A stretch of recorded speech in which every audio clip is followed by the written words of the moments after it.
അശ്ഹദു അല്ലാ ഇലാഹ ഇല്ലല്ലാഹു വഹ്ദഹു ലാ ശരീക ലഹു വഅശ്ഹദു അന്ന മുഹമ്മദൻ അബ്ദുഹു വറസൂലുഹു അമ്മാ ബഅദു ഫഅഊദു ബില്ലാഹി മിനശ് ശൈത്വാനിർ റജീം. ബിസ്മില്ലാഹിർ റഹ്മാനിർ റഹീം. റബ്ബി ഇശ്റഹ് ലീ സദ്രീ വയസ്സിർ ലീ അംരീ വഹ്ലുൽ ഉഖ്ദതം മിൻ ലിസാനി യഫ്ഖഹൂ ഖൗലി. സ്നേഹവും ബഹുമാനവുമുള്ള സഹോദരന്മാരെ, സഹോദരിമാരെ, അസ്സലാമു അലൈക്കും വറഹ്മത്തുള്ളാഹി വബറകാതുഹു. കാന്തപുരം AP അബൂബക്കർ മുസ്ലിയാർ കുറ്റിച്ചിറയിലും കരുളായിയിലും കമ്പളക്കാടും മട്ടാഞ്ചേരിയിലും മുസ്ലിം ജമാഅത്ത് അഹമ്മദിയയ്ക്കെതിരിൽ ഉന്നയിച്ച ആക്ഷേപങ്ങൾക്കുള്ള മറുപടി പറയുകയാണ് എന്നിൽ അർപ്പിതമായ ചുമതല. അദ്ദേഹം മാത്രമല്ല, മറ്റു പലരും ഉന്നയിക്കുന്നതും ഇതേ ആക്ഷേപങ്ങൾ തന്നെയാണ്. അതിലൊന്നാണ് ഹജ്ജിനെ സംബന്ധിച്ചുള്ളത്. കാന്തപുരം പറയുന്നു, ഖാദിയാനികൾ ഹജ്ജ് മാറ്റിമറിച്ചു എന്ന്. അതിന് തെളിവുദ്ധരിച്ചത് മിർസ ഗുലാം അഹമ്മദ് എഴുതിയെന്ന് അദ്ദേഹം പരിചയപ്പെടുത്തിയ ബറക്കാത്തെ ഖിലാഫ എന്ന പുസ്തകത്തിൽ നിന്നാണ്. എന്നാൽ മിർസ ഗുലാം അഹമ്മദ് അലൈഹിസ്സലാം ബറക്കാത്തെ ഖിലാഫ എന്ന ഒരു ഗ്രന്ഥം തന്നെ രചിച്ചിട്ടില്ല. അപ്പോൾ എങ്ങനെയാണ് മഹാനവറുകൾ എഴുതാത്ത ഗ്രന്ഥം കാന്തപുരത്തിന് കിട്ടിയത്? അദ്ദേഹം വായിച്ചു കേൾപ്പിച്ച ഉറുദു വചനങ്ങൾക്ക് അദ്ദേഹം കൊടുത്ത അർത്ഥവുമില്ല. ആ ഉദ്ധരണിയുടെ പൂർണ്ണരൂപം അവസാനം ഞാൻ കേൾപ്പിക്കുമ്പോൾ അദ്ദേഹത്തിന്റെ വഞ്ചനയും തഖ്വയില്ലായ്മയും നിങ്ങൾക്ക് മനസ്സിലാവും. അദ്ദേഹത്തിന്റെ ആക്ഷേപം ശ്രദ്ധിക്കുക. ഇവൻ പറയുന്നു, നഊസ് ബില്ലാ, मुसलमानों को बताया है कि जब तुम हज के लिए निकले तो यही बातें याद रखो. കാന്തപുരം കൊടുത്ത അർത്ഥം, മുസ്ലിം സമൂഹമേ, നിങ്ങൾ ഹജ്ജിന് പോകുന്നുവെങ്കിൽ ഈ കാര്യം നിങ്ങൾ ഓർമ്മയിൽ വെക്കണം. എന്താണ്? ആജ് ജൽസാ കാ ദിൻ ഹേ, ഇന്ന് പഞ്ചാബിലെ സമ്മേളനത്തിന്റെ ഒന്നാമത്തെ ദിവസമാണ്. और हमारा जलसा भी हज की तरह है. പഞ്ചാബിലെ സമ്മേളനവും ഹജ്ജ് പോലെ തന്നെയാണ്. ഇതിന്റെ അസൽ ഉറുദു വചനവും അതിന്റെ തർജ്ജമയും ഇനി ഞാൻ പറയാൻ പോകുന്നതാണ്. ഇത് രണ്ടും താരതമ്യം ചെയ്യുക. കാന്തപുരത്തിന്റെ വഞ്ചനയും ചതിയും പുറത്തു ചാടുക തന്നെ ചെയ്യും. പറയുന്നു, इसमें खुदा तआला ने मुसलमानों को बताया है कि जब तुम हज के लिए निकलो तो ये 3 बातें याद रखो. आज जलसा का पहला दिन है और हमारा जलसा भी हज की तरह है. ഇതിൽ, അതായത് ഖുർആൻ വചനത്തിൽ അല്ലാഹു തആല മുസ്ലിങ്ങളോട് പറഞ്ഞിരിക്കുന്നു, നിങ്ങൾ ഹജ്ജിന് പുറപ്പെടുമ്പോൾ ഈ 3 കാര്യങ്ങൾ ഓർമ്മ വെക്കണം. ഇന്ന് സമ്മേളനത്തിന്റെ ആദ്യ ദിവസമാണ്. നമ്മുടെ സമ്മേളനവും ഹജ്ജ് പോലെയാണ്. ഇതിൽ കാന്തപുരം 2 തിരിമറി നടത്തിയിട്ടുണ്ട്. ഉറുദു വചനത്തിന്റെ ആരംഭത്തിൽ പറയേണ്ടുന്ന ഇസ്മേ ഖുദാ താലാനെ, ഈ ആയത്തിൽ അല്ലാഹു താല എന്ന ഭാഗവും യേ 3 ബാത്തേ എന്നതിലെ 3 എന്ന പദവും മുറിച്ച് നീക്കിക്കൊണ്ടാണ് കാന്തപുരം വായിച്ചു കേൾപ്പിച്ചത്. കാന്തപുരത്തിന്റെ ഉറുദു വചനം വീണ്ടും ശ്രദ്ധിക്കുക. ഹജ്ജ് ഖുദാ താലാനെ മുസൽമാനോं की तरक्की के लिए मुकर्रर किया है. കാന്തപുരത്തിന്റെ അർത്ഥം, ഹജ്ജ് അല്ലാഹു തആല മനുഷ്യരുടെ പുരോഗതിക്ക് വേണ്ടി നിശ്ചയിച്ചതാണ്. ഈ വചനവും ശരിയല്ല. പുസ്തകത്തിലുള്ളത് ഇങ്ങനെയാണ്, ഹജ്ജ് ഖുദാ തആലാനെ മോമിനോं की तरक्की के लिए मुकर्रर किया था. ഹജ്ജ് അല്ലാഹു തആല മുഅ്മിനീങ്ങളുടെ, മനുഷ്യരുടെ എന്നല്ല, പുരോഗതിക്ക് വേണ്ടി നിശ്ചയിച്ചിരിക്കുന്നതാണ്. കാന്തപുരം വീണ്ടും ഉറുദു വചനം വായിക്കുന്നു. आज अहमदियों के लिए दीनी लिहाज से तो हज मुफीद है, मगर उससे जो असल गरज यानी कौम की तरक्की थी वो उन्हें हासिल नहीं हो सकती. കാന്തപുരത്തിന്റെ പരിഭാഷ, ഉറുദുവുമായി ഒരു ബന്ധവുമില്ലാത്തതാണ്. അദ്ദേഹം പറയുന്നു, ഹജ്ജ് ഇസ്ലാം മതത്തിലൊന്നുണ്ടെങ്കിലും ഹജ്ജ് കൊണ്ടുള്ള ഉദ്ദേശ്യം ഒരിക്കലും മക്കത്ത് പോകുന്നതുകൊണ്ട് കിട്ടുന്നില്ല.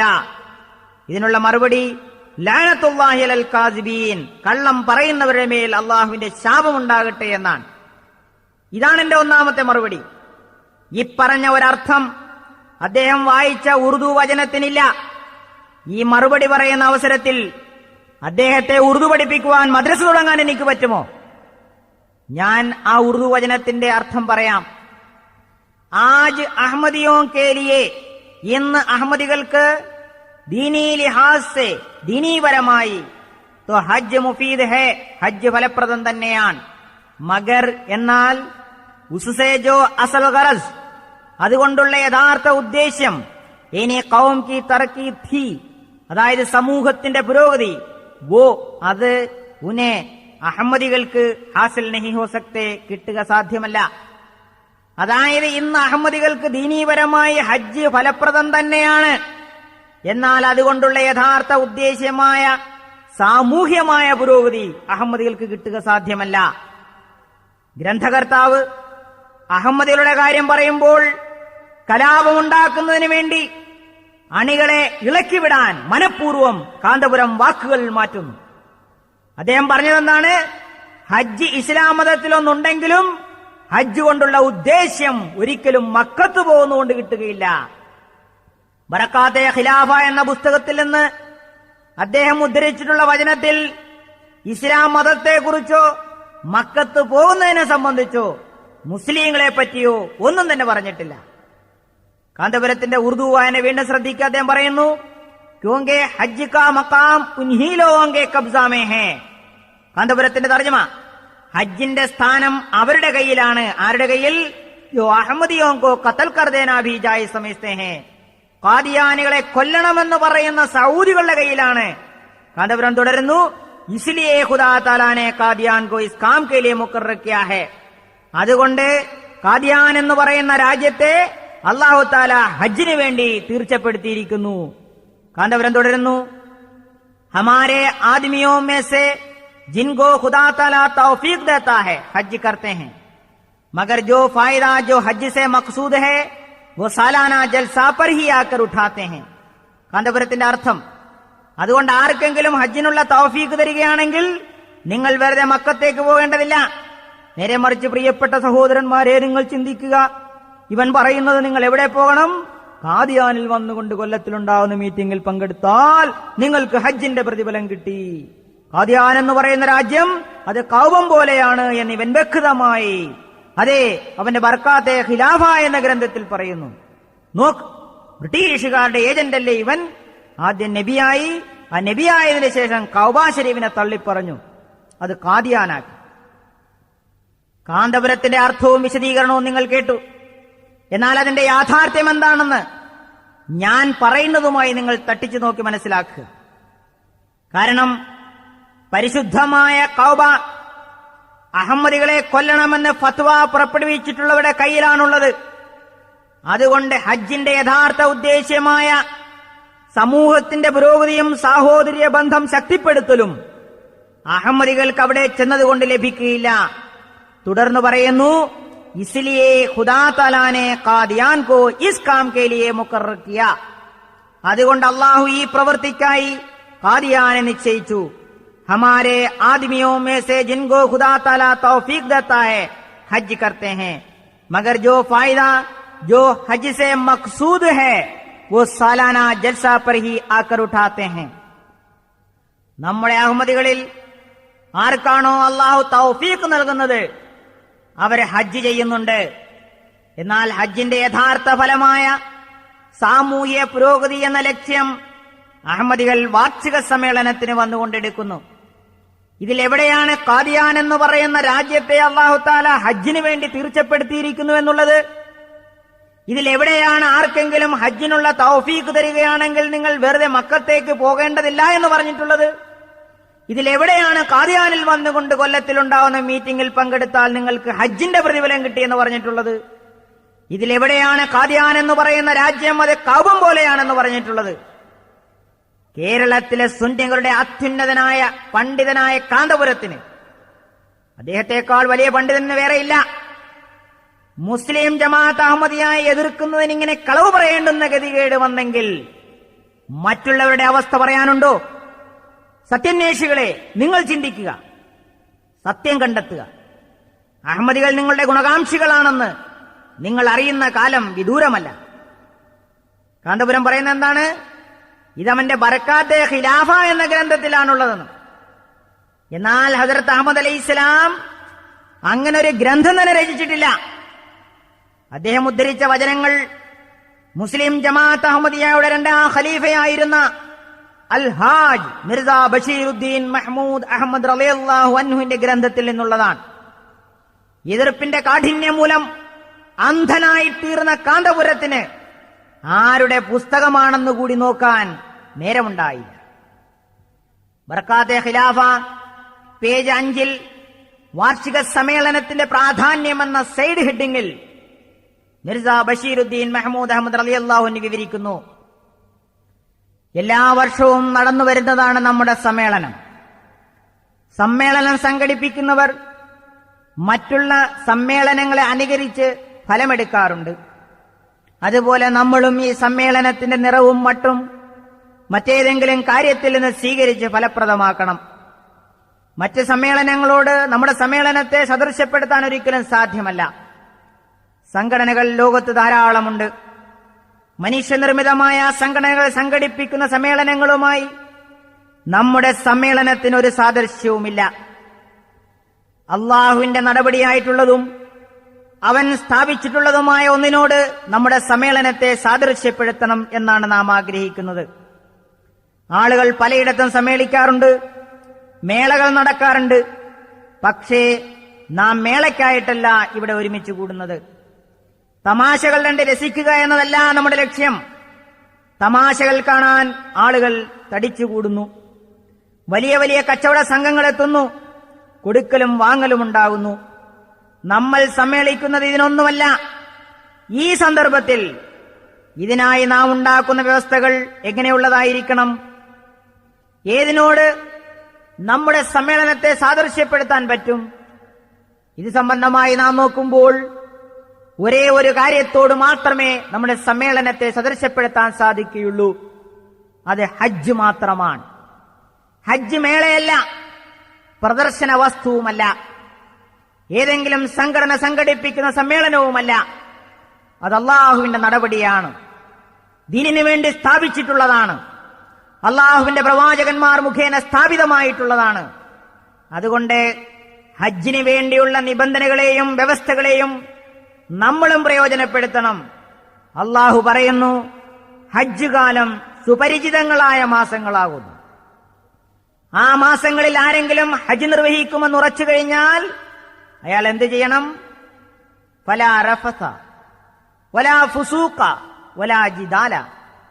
അയാൾ സംയോഗം ചെയ്യരുത്, അതിക്രമം കാണിക്കരുത്, ദുർവിവാദം നടത്തരുത്. ഹജ്ജിൽ അയാൾക്കത് നിഷിദ്ധമാണ്. ഹജ്ജിന് പോകുന്ന ഓരോ വ്യക്തിയോടും അള്ളാഹു പറയുന്നതാണിത്. റഫസ് എന്താണ്? സംയോഗം. ഇത് ഹജ്ജിൽ വിരോധമാണ്. പക്ഷേ ഈ ഒരർത്ഥം മാത്രമല്ല ഈ പദത്തിനുള്ളത്. ചീത്ത വിളിക്കുക, അശ്ലീല കഥകൾ പറയുക, അനാവശ്യ കാര്യങ്ങൾ ചർച്ച ചെയ്യുക തുടങ്ങി പല അർത്ഥങ്ങളും ആ പദത്തിനുണ്ട്. അതൊക്കെ നമുക്ക് പാലിക്കാവുന്നതാണ്. അള്ളാഹു പറയുന്നു, ഹജ്ജിന് പോകുന്ന ആൾ ചീത്ത സംസാരം ഒഴിവാക്കണം, അശ്ലീല കഥകൾ പറയരുത്, ഗപ്പടിച്ച് സമയം പാഴാക്കരുത്. ഫുസൂഖ് എന്ന പദത്തിന്റെ അർത്ഥം അനുസരണക്കേട് കാണിക്കുക എന്നതാണ്. ഹാജിമാർ അള്ളാഹുവിന്റെ അനുസരണ വൃത്തത്തിൽ നിന്ന് പുറത്തു പോകരുത്. എല്ലാ കൽപ്പനകളും അനുസരിക്കണം. ആളുകൾ കൂടുന്നിടത്ത് വഴക്കുണ്ടാകുക സ്വാഭാവികമാണ്. കാരണം മനുഷ്യർ പല പ്രകൃതക്കാരാണ്. ചില ആളുകൾ പിടിവാശിയുള്ളവരായിരിക്കും. ചെറിയ കാര്യം കിട്ടിയാൽ മതി അവർ വഴക്കിനിറങ്ങും. തന്റെ സ്ഥലത്ത് വേറൊരുത്തൻ കയറിയിരുന്നാൽ വഴക്ക് തുടങ്ങാൻ അത് മാത്രം മതി. അതുകൊണ്ട് അള്ളാഹു പറഞ്ഞു, വഴക്കിടരുത്. ഈ ഖുർആൻ വചനത്തിൽ അള്ളാഹു മുസ്ലിങ്ങളോട് പറഞ്ഞു, നിങ്ങൾ ഹജ്ജിന് പുറപ്പെടുമ്പോൾ ഈ 3 കാര്യങ്ങളും ഓർമ്മയിൽ വയ്ക്കുക. ഇന്ന് സമ്മേളനത്തിന്റെ ആദ്യ ദിവസമാണ്. നമ്മുടെ സമ്മേളനവും ഹജ്ജ് പോലെയാണ്. ഹജ്ജ് അല്ലാഹു തആല മുഅ്മിനീങ്ങളുടെ പുരോഗതിക്ക് വേണ്ടി നിശ്ചയിച്ചിരിക്കുന്നു. ഇന്ന് അഹമ്മദികൾക്ക് ദീനീപരമായി ഹജ്ജ് ഫലപ്രദം തന്നെയാണ്. എന്നാൽ അതുകൊണ്ടുള്ള യഥാർത്ഥ ഉദ്ദേശ്യമായ സാമൂഹ്യമായ പുരോഗതി അഹമ്മദികൾക്ക് കിട്ടുക സാധ്യമല്ല. കാരണം പരിശുദ്ധ കഅബ അഹമ്മദികളെ കൊല്ലണം എന്ന് ഫത്വ പുറപ്പെടുവിച്ചിട്ടുള്ളവരുടെ കയ്യിലാണുള്ളത്. അതുകൊണ്ട് അള്ളാഹു ഈ പ്രവൃത്തിക്കായി ഖാദിയാനെ നിശ്ചയിച്ചു. നമ്മുടെ അഹമ്മദികളിൽ ആർക്കാണോ അള്ളാഹു തൗഫീഖ് നൽകുന്നത് അവർ ഹജ്ജ് ചെയ്യുന്നുണ്ട്. എന്നാൽ ഹജ്ജിന്റെ ഒരു ഫലമായ സാമൂഹ്യ പുരോഗതി എന്ന ലക്ഷ്യം അഹമ്മദികൾ വാർഷിക സമ്മേളനത്തിന് വന്നുകൊണ്ടെടുക്കുന്നു. അള്ളാഹു പറയുന്നു, ആരാണോ ഈ ഉദ്ദേശത്തോടുകൂടി ഇറങ്ങി പുറപ്പെടുന്നത് അവർ ചീത്തവാക്കുകളും അനാവശ്യ കാര്യങ്ങളും ഉപേക്ഷിക്കണം. അള്ളാഹുവിന്റെ കൽപ്പനകളെ ധിക്കരിക്കരുത്, വഴക്കും വക്കാണവും ഉണ്ടാക്കരുത്. ബറക്കാത്തെ ഖിലാഫയിൽ നിന്ന് വാലും തലയും വെട്ടി കാന്തപുരം ബലാത്സംഗം ചെയ്ത ഉദ്ധരണിയുടെ പൂർണ്ണരൂപമാണ് ഞാൻ നിങ്ങളെ കേൾപ്പിച്ചത്. ഇത് കേൾക്കുന്ന ഒരാൾക്ക് കാന്തപുരം പറഞ്ഞതുമായി എന്തെങ്കിലും ബന്ധം ഇതിനുണ്ടെന്ന് പറയാൻ സാധിക്കുമോ? ഒരിക്കലുമില്ല. അടയ്ക്ക മടിയിൽ വെക്കാം, അടയ്ക്ക മരമായാലോ? അഹമ്മദികളുടെ ഹജ്ജ് മക്കയിൽ തന്നെയാണ്. അഹമ്മദികൾ അവിടെ പോകുന്നു, ഹജ്ജ് ചെയ്യുന്നു. മിർസ ഗുലാം അഹമ്മദ് അലൈഹിസ്സലാമിന് വേണ്ടിയും ഹജ്ജ് ബദൽ ചെയ്തിട്ടുണ്ട്. ബറക്കാത്തെ ഖിലാഫയുടെ ഗ്രന്ഥകർത്താവും ഹജ്ജ് ചെയ്തിട്ടുണ്ട്. ആയിരക്കണക്കിന് അഹമ്മദികൾ ഹജ്ജ് ചെയ്തിട്ടുണ്ട്, ചെയ്യുന്നുമുണ്ട്, ചെയ്യുകയും ചെയ്യും. കാന്തപുരത്തിന്റെ വാക്കുകൾ കൊണ്ട് അദ്ദേഹത്തിന്റെ അനുയായികൾ അറച്ചു നിന്നേക്കാം. പക്ഷേ അല്പമെങ്കിലും തഖ്വയുള്ള ആൾക്ക് സത്യത്തെ അംഗീകരിക്കാതിരിക്കാൻ സാധിക്കുകയില്ല. ഈ ആക്ഷേപത്തിനിടയിൽ ഒരു ഉപ ആക്ഷേപം കാന്തപുരം പറയുന്നത് ശ്രദ്ധിക്കൂ. അദ്ദേഹം പറയുന്നു, ഞാനിവിടെ ഖാദിയാനിനെ കൊല്ലാൻ ആഹ്വാനം ചെയ്തതല്ല, കാസറ്റ് പിടിച്ചിട്ട് പകുതി മുറിച്ചെടുക്കണ്ട. പക്ഷേ ഖാദിയാനികൾ കൊല്ലപ്പെടാൻ അർഹതയുള്ളവനാണെന്ന് സഊദിയിലെ പണ്ഡിതന്മാർ ഏകകണ്ഠമായി പറഞ്ഞിരിക്കുന്നുവെന്ന് ഖാദിയാനികളുടെ ഗ്രന്ഥമായ ബർക്കാത്തെ ഖിലാഫ എന്ന ഗ്രന്ഥത്തിന്റെ 51-ാമത്തെ പേജിൽ പറഞ്ഞതാണ് ഞാൻ വായിച്ചു കേൾപ്പിച്ചത്. കാന്തപുരം സാഹിബേ, താങ്കൾ ഒന്ന് മനസ്സിലാക്കണം. താങ്കളുടെ അനുയായികളോട് ഞങ്ങളെ കൊല്ലാൻ ആഹ്വാനം ചെയ്താലും ഞങ്ങൾക്കതൊരു പ്രശ്നമല്ല. ഷഹീദെങ്കിൽ ഷഹീദാകാൻ തയ്യാറായ അഷ്റഫുൽ ഖൽഖ് സല്ലല്ലാഹു അലൈഹി വസല്ലമയുടെ സംഘവുമായി ചേർന്നവരാണ് ഞങ്ങൾ. ആ പുണ്യപ്രവാചകനെ സത്യനിഷേധികൾ വെറുതെ വിട്ടോ? അപ്പോൾ ഞങ്ങളെ നിങ്ങൾ വെറുതെ വിടുമോ? മുഹമ്മദ് നബി സല്ലല്ലാഹു അലൈഹി വസല്ലമയെ വിശ്വസിച്ചു എന്ന ഒറ്റ കാരണത്താൽ എത്ര പേർ ഷഹീദാക്കപ്പെട്ടു? കാന്തപുരത്തെ പോലുള്ളവർ ആ ചരിത്ര സത്യം മറന്നപ്പോൾ അതിന് മികവേകാൻ, അതിനെ ഓർമ്മിപ്പിക്കാൻ അല്ലാഹു മഹദി മസീഹ് മിർസ ഗുലാം അഹമ്മദ് അലൈഹിസ്സലാമയെ അയച്ചു. സഊദിയയിലെ പണ്ഡിതന്മാർ ഇന്ന് ഏകകണ്ഠമായി അഹമ്മദികളെ വധിക്കാൻ തീരുമാനിച്ചതുപോലെ 1400 വർഷങ്ങൾക്ക് മുമ്പേ ഇതേ സഊദിയയിൽ അഷ്റഫുൽ ഖൽഖ് സല്ലല്ലാഹു അലൈഹി വസല്ലം തങ്ങളെ വധിക്കുന്നതിന് ഏകകണ്ഠമായി തീരുമാനമെടുക്കാൻ ഖുറൈശികൾ ദാറുൻ നദവയിൽ ചേർന്നത് കാന്തപുരം ഓർക്കുന്നുണ്ടോ? അവസാനം അബൂജഹലിന്റെ തീരുമാനം ഐകകണ്ഠ്യേന അവർ അംഗീകരിച്ചില്ലേ? അതായത് ഓരോ ഗോത്രത്തിൽ നിന്നും ഓരോ യുവാവിനെ തിരഞ്ഞെടുക്കുക, എന്നിട്ട് അവരെല്ലാവരും ചേർന്ന് മുഹമ്മദിനെ ഒരൊറ്റ ആക്രമണത്താൽ വധിക്കുക. അങ്ങനെയായാൽ അവന്റെ രക്തത്തിൽ എല്ലാവരും പങ്കാളികളാണ്. അപ്പോൾ ഹാഷിം വംശത്തിന് തനിച്ച് ഇതര ഗോത്രങ്ങൾക്കെതിരെ യുദ്ധം ചെയ്യാൻ കഴിയില്ല. ഇത് വളരെ സൂക്ഷിച്ചും ഭയന്നും കൊണ്ടാണ് അബൂജഹൽ പറഞ്ഞത്. ഇവിടെ കാന്തപുരം ജനങ്ങളെ ഭയന്നതുകൊണ്ടോ സർക്കാരിനെ ഭയന്നതുകൊണ്ടോ ആയിരിക്കണം തുറന്നു പറയാൻ മടിച്ചത്. അവസാനം പിറന്ന നാട്ടിൽ നിന്ന് നബി സല്ലല്ലാഹു അലൈഹി വസല്ലമിന് രായ്ക്കുരാമാനം വിശ്വാസ സംരക്ഷണത്തിനായി മദീനയിലേക്ക് പോകേണ്ടി വന്നു. ആ മാതൃക പിൻപറ്റിയാണ് മുസ്ലിം ജമാഅത്ത് അഹമ്മദിയയുടെ ഖലീഫ പാകിസ്ഥാനിൽ നിന്ന് ബ്രിട്ടനിലേക്ക് ഹിജ്റ പോയത്. നബി സല്ലല്ലാഹു അലൈഹി വസല്ലമയുടെ സുന്നത്ത് ഇന്നും ജീവിക്കുന്നു. അതിനുള്ള തെളിവാണിത്. ഇസ്ലാമിക ചരിത്രത്തിൽ ആദ്യം ഹിജ്റ പോയ സ്ഥലം ക്രിസ്ത്യാനികളുടെ ഭരണം നിലനിന്ന സ്ഥലമായിരുന്നു എന്ന് ഓർക്കുന്നത് മറ്റൊരാക്ഷേപം ഒഴിവാക്കാൻ കാന്തപുരത്തെ സഹായിക്കും. കാന്തപുരത്തിന്റെ വേറൊരാക്ഷേപം, അദ്ദേഹം പറയുന്നു മോചിതത്ത് ധാരാളമുണ്ട് എന്നാണ് ഇവന്റെ വാദം. അവൻ പറയുന്നതൊക്കെ നടക്കും. എന്നാൽ ഒരു മോചിതത്ത് കണ്ടോ നിങ്ങൾ? എന്താണ്? ഈ ചെറുപ്പക്കാരെ മുമ്പിൽ എനിക്ക് പറയാൻ ലജ്ജയുണ്ട്.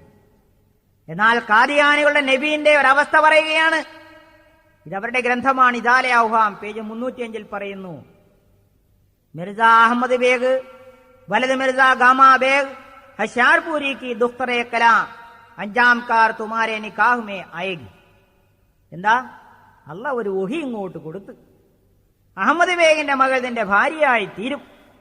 അങ്ങനെ അഹമ്മദ് ബേഗ് എന്ന് പറയുന്ന ആളെ വിളിച്ചിട്ട് പറഞ്ഞു, നിന്റെ മകളെ അല്ലാഹു തആല എനിക്ക് കെട്ടിച്ചു തരാൻ നിശ്ചയിച്ചിട്ടുണ്ട്, നിന്റെ മകൾ എന്റെ ഭാര്യയായി തീരുമെന്ന് അല്ലാഹു തആല വഹി അറിയിച്ചിട്ടുണ്ട്. തുടർന്ന് കാന്തപുരം, നിന്റെ മകളെ എനിക്ക് നീ കെട്ടിച്ചു തരുന്ന പക്ഷം എന്റെ സ്വത്തുക്കളിൽ നിന്ന് പകുതിയിലധികം ഞാൻ നിന്റെ മകൾക്ക് കൊടുക്കുന്നതാണ്. വേറെ ഒന്ന് പറഞ്ഞു, എന്റെ മകൻ നിങ്ങളുടെ മകളെ കെട്ടിയിട്ടുണ്ടല്ലോ, അതുകൊണ്ട് നിങ്ങളുടെ മകളെ കെട്ടിച്ചു തരുന്നില്ലെങ്കിൽ എന്റെ മകനെ കൊണ്ട് നിന്റെ മകളെ ഞാൻ തലാഖ് ഏൽപ്പിച്ചു കളയും. നിന്റെ മേൽ അള്ളാഹുവിന്റെ ലേനത്തിറങ്ങും. നീ എനിക്ക് കെട്ടിച്ചു തരുന്ന പക്ഷം എല്ലാ ഗുണങ്ങളും എനിക്ക് തരും. അപ്പോൾ അഹമ്മദ് ബേഗ് പറഞ്ഞു, നീ ഞാനുമായിട്ടുള്ള ലോഹ്യവും പരിചയമൊക്കെ കണക്ക് തന്നെ. പക്ഷെ എന്റെ മകൾ 14 വയസ്സായ ഒരു ചെറുപ്പക്കാരിയാണ്, നീയാണെങ്കിൽ ഇപ്പോൾ 60 വയസ്സായി, അതുകൊണ്ട് കെട്ടിച്ചു തരാൻ പറ്റൂലെന്ന് പറഞ്ഞു. അപ്പോൾ ഭീഷണിപ്പെടുത്തി, നല്ല ഓർമ്മ വെച്ചോ, അല്ല എനിക്ക് കെട്ടിച്ചു തരുമെന്ന് പറഞ്ഞിട്ടുണ്ട്, അത് നടന്നിട്ടില്ലെങ്കിൽ തീർച്ചയായും നിന്നെ അള്ളാഹു ശിക്ഷിക്കും. എനിക്ക് അള്ളാഹു തആല വഹി അറിയിച്ചിട്ടുണ്ട്, ഫലാ തകും മിനൽ മുംതരീൻ, നീ സംശയിക്കുക വേണ്ട. അങ്ങനെ ഇയാൾ ഇതൊന്നും വിലവെക്കാതെ മകളെ വേറെ ആൾക്ക് കെട്ടിക്കാൻ നിശ്ചയിച്ചു. 3 ദിവസം മാത്രമുള്ളപ്പോൾ അയാൾക്ക് പരിഭ്രമം തുടങ്ങി. അങ്ങനെ അഹമ്മദ് ബേഗിനെ വിളിച്ചിട്ട് പറഞ്ഞു, എന്ത് വേണമെങ്കിലും നിനക്ക് ഞാൻ തരാം, നീ ജനങ്ങളുടെ അടുക്കൽ എന്നെ വഷളാക്കരുത്. നിന്റെ മകളെ എനിക്ക് കെട്ടിക്കൊള്ളണമെന്നുണ്ടായിട്ടല്ല, പക്ഷെ അള്ളാഹ് അങ്ങനെ കെട്ടിച്ചു തന്നാൽ പിന്നെ കെട്ടാതിരിക്കാൻ പറ്റുമോ? അതുകൊണ്ട് നീ അത് തരിക തന്നെ ചെയ്യണം, അല്ലെങ്കിൽ നിന്നെ ഞാൻ അങ്ങനെയാക്കും ഇങ്ങനെയാക്കും, പോലീസുകാരെ കൊണ്ട് പിടിപ്പിക്കും. ഇങ്ങനെ ഒരുപാട് ഭീഷണിപ്പെടുത്തി. ഇതൊന്നും ഭയപ്പെടാതെയും മനുഷ്യൻ വേറെ ആളെ കൊണ്ട് കെട്ടിച്ചു. കാന്തപുരം തുടരുന്നു, പ്രിയപ്പെട്ട സഹോദരന്മാരെ, ഞാൻ ചുരുക്കി പറയുന്നു, ഈ ഭീഷണിയൊക്കെ നടത്തിയെന്നല്ലാതെ മരണം വരെ തീർച്ചയായും ഒരു കാലഘട്ടത്തിലും നിങ്ങൾ മനസ്സിലാക്കണം, ഒരു നിലക്കും ആ മനുഷ്യൻ ആ പെണ്ണിനെ കെട്ടിയില്ല, കെട്ടിച്ചു കൊടുത്തില്ല എന്ന് മാത്രമല്ല, കെട്ടിച്ചു കൊടുക്കാത്തതിന്റെ പേരിൽ അഹമ്മദ് ബേഗിന് യാതൊരു വേദനയും ഉണ്ടായില്ല, ഒരു രോഗവും ഉണ്ടായില്ല, ഒരു വിഷമവും ഉണ്ടായില്ല. ഈ ആക്ഷേപം കേട്ടപ്പോൾ ഒരു ചൊല്ലാണ് എനിക്ക് ഓർമ്മ വന്നത്, അധികം കൂവുന്ന കോഴി അല്പമേ മുട്ടയിടും. ഇസാലെ ഔഹാം പേജ് 305 പറയുന്നു എന്ന് പറഞ്ഞ് ഒരു ഉറുദു വചനം വായിച്ചുകൊണ്ട് തന്റെ ഇഷ്ടത്തിനൊത്ത് വാചാലമായി സംസാരിച്ചു പോയ കാന്തപുരത്തിന്റെ ശൈലി കാണുമ്പോൾ പാവം ജനം കരുതിപ്പോകും ഇതെല്ലാം ആ ഗ്രന്ഥത്തിലുള്ളത് തന്നെയാണെന്ന്. എന്നാൽ അങ്ങനെയല്ല സഹോദരങ്ങളെ, ഇവിടെയും തന്റെ വഞ്ചനയാണ് അദ്ദേഹം കാണിച്ചിട്ടുള്ളത്. എന്താണ് യാഥാർത്ഥ്യം? തന്റെ എതിരാളിയായിരുന്ന മുഹമ്മദ് ഹുസൈൻ ബട്ടാലവിക്ക് മിർസ ഗുലാം അഹമ്മദ് അലി ഇസ്ലാം എഴുതിയ കത്തിൽ നിന്ന് ഇത് നമുക്ക് ഗ്രഹിക്കാം. അദ്ദേഹം പറയുന്നു, മിർസ അഹമ്മദ് ബേഗിന്റെ പുത്രിയെ വിവാഹം ചെയ്യുന്നതിനായി അനാവശ്യമായിട്ട് ആവശ്യപ്പെട്ടു എന്നത് ഈ പ്രവചനത്തിന്റെ അടിസ്ഥാനപരമായ കാര്യമല്ല. അതിന്റെ അടിസ്ഥാനം മിർസ അഹമ്മദ് ബേഗുമായി ബന്ധപ്പെട്ടതാണ്. എന്റെ അടുത്ത ബന്ധുവായ ഇദ്ദേഹം എന്റെ എതിരാളികളിൽ പ്രധാനിയും മതവിരോധിയുമായിരുന്നു. അള്ളാഹുവിനെയും റസൂലിനെയും ചീത്ത പറയുന്നതിൽ അയാൾ ഒരു മടിയും കാണിച്ചിരുന്നില്ല. താൻ നിരീശ്വരവാദിയാണെന്നും അതിനാൽ അടയാളം കാണിക്കണമെന്നും പറഞ്ഞുകൊണ്ട് ഒരു നോട്ടീസ് ഇയാൾ അടിച്ചിറക്കി. അവരുടെ മുമ്പിൽ ഞാനൊരു വിഡ്ഢിയായിരുന്നു. നോമ്പ്, നമസ്കാരം തുടങ്ങിയ ഇബാദത്തുകളുടെ മേൽ ആക്ഷേപ ശരങ്ങൾ അവർ തൊടുത്തുവിട്ടു. അവരുടെ മേൽ ഹുജ്ജത്ത് പൂർത്തിയാവണമെന്ന് അള്ളാഹു ആഗ്രഹിച്ചു. മതവിരോധികളായ അവരുടെ മേൽ സമ്മർദ്ദമുണ്ടാകുന്ന രീതിയിലുള്ള അടയാളം കാണിക്കുവാൻ അള്ളാഹു തീരുമാനിച്ചു. മരണവും ജനനവും അള്ളാഹുവിന്റെ കയ്യിലാണെന്നും മനുഷ്യരുടെ കയ്യിലല്ലെന്നും അവനെ ഭയപ്പെടുന്നവർ മനസ്സിലാക്കുന്നു. ഒരാളുടെ മരണത്തെക്കുറിച്ചുള്ള പ്രവചനത്തിൽ അയാളുടെ കുട്ടിയുടെ നിക്കാഹ് മറ്റാരെങ്കിലുമായി നടത്തുകയാണെങ്കിൽ അതോടെ മരണത്തിന്റെ കാലപരിധി അയാൾക്കായി നിശ്ചയിക്കപ്പെടുകയെന്നത് മനുഷ്യന്റെ കഴിവിൽപ്പെട്ടതല്ല. ഹസ്രത്ത് അഹ്മദ് അലൈഹി ഇസ്ലാം അള്ളാഹുവിനോട് ദുആ ചെയ്തു. അതിനുത്തരം കിട്ടിയത് സംബന്ധിച്ച് മഹാനവറുകൾ പറയുന്നു, ഞാൻ ചിന്തിക്കാത്ത ഒരു വിഷയത്തെ സംബന്ധിച്ചാണ് എനിക്ക് അറിയിപ്പ് കിട്ടിയത്. എന്റെ മനസ്സിൽ ഒരിക്കലും ഉദിക്കാത്ത കാര്യം. അള്ളാഹു പറഞ്ഞു, ഞാൻ അദ്ദേഹത്തിന്റെ മൂത്ത പുത്രിയെ വിവാഹത്തിനായി ആവശ്യപ്പെടുക. ആദ്യം നീ അവരുടെ മകളുടെ ഭർത്താവാകട്ടെ, പിന്നീട് എന്തെങ്കിലും നിന്നിൽ നിന്ന് അവർക്ക് വാങ്ങാം. പറയുക, താങ്കളിൽ അംഗീകരിക്കുന്നില്ലെങ്കിൽ താങ്കളിൽ നാശമിറങ്ങും. മറ്റൊരാൾക്ക് കുട്ടിയെ നിക്കാഹ് ചെയ്തു കൊടുത്താൽ താങ്കൾ, അതായത് അഹമ്മദ് ബേഗ് 3 വർഷത്തിനുള്ളിൽ മരിക്കും. ഐനെ കമാലാത്തെ ഇസ്ലാം.